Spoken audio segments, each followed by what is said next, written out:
You got to have vision. Taste and see that the Lord is good. Blessed is the man who takes refuge in him.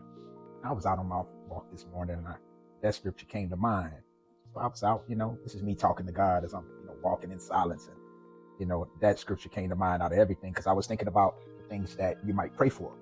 And it's like, I always imagine it like you putting in an order like at a restaurant. And your prayer request is something that you're sending up to God. God is the master chef, right?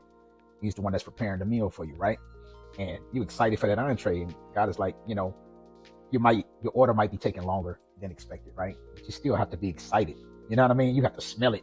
You have to envision it in your heart and your mind before you even receive it. When you go to a restaurant, you look at the menu and you see the picture, you're like, oh, that look good. That's exactly what I want. Or you might have had it before and you're just excited to have it again.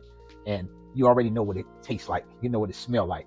That's what you need to be envisioning, like using your senses in that regard while you're waiting for what you pray for, using food as an analogy. But whatever it is you're praying for, you have to step into it, try it on, kind of like you go to a store and you purchase something, right? The outfit, you might want to try it on first, see if it fits. Try it on, see if that life fits on you already, right? You know what I mean? That way, if you need to make some alterations, God needs to make some alterations, right? You can let him know. You can see like that don't really fit right. You have to make some adjustments, right? You might need to make adjustments in order to receive the gift that you've been praying for. And it's like I said with the chef analogy, you're waiting for your order to come. Sometimes you might get some appetizers before that, right? You might get some appetizers. Or you remember, like, if you're at your mother's cooking, right? Something like a big old pot of gumbo or something like that, right? They like, come here, taste this. You know what I mean? And they tell you to taste it. And you're just like, oh, I can't wait. That's where I got that Psalms verse from. Taste and see. That's why I thought of it. It's like, just taste it and see, which means you have to actively be, anticipating it, act as if you already had it. I've said this before, but it's so true. It's like taste and see. And sometime along the way to your gift, it might require you to eat some appetizers along the way in order to be like, God, be like, okay, that's what you want. So he know what you're praying for, right? This is what you want, but he also knows what you need. You know what I mean? I always say that God knows exactly what we want, but he also knows what we need.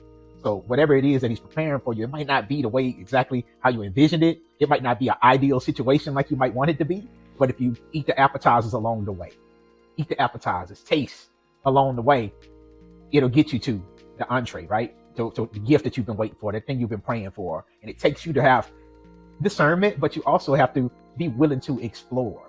You know what I mean? When opportunities present themselves, that way you know what's right for you and what's wrong for you. What you don't like, oh, that ain't what I prayed for, but you never know.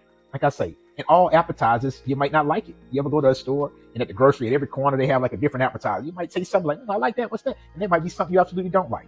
So, but you taste along the way is how you know what you like and what you don't like. It's like in all our experiences, we deal with people and we'd be mad at people for life, right? Because of the experience that we had with them. But that experience should have taught you, you should be grateful for the experience. Unless it's something that, you were in something abusive, that's different. But other than that, you walked away from something and what did you learn from it though? Now you know what you're not going to put up with. Now you know what you don't like. It's how you figure things out. It's just keeping you satisfied along the way as you highly anticipate. Like, man, I can't wait for the meal. You know what I mean? The main course. So you're waiting on the main course, just be excited. Taste and see, right? That's it and that's all. Taste and see. This has been an Intellectual Thought with Mysterydoe. I got nothing but love for you. Till next time. Later. You got to have vision.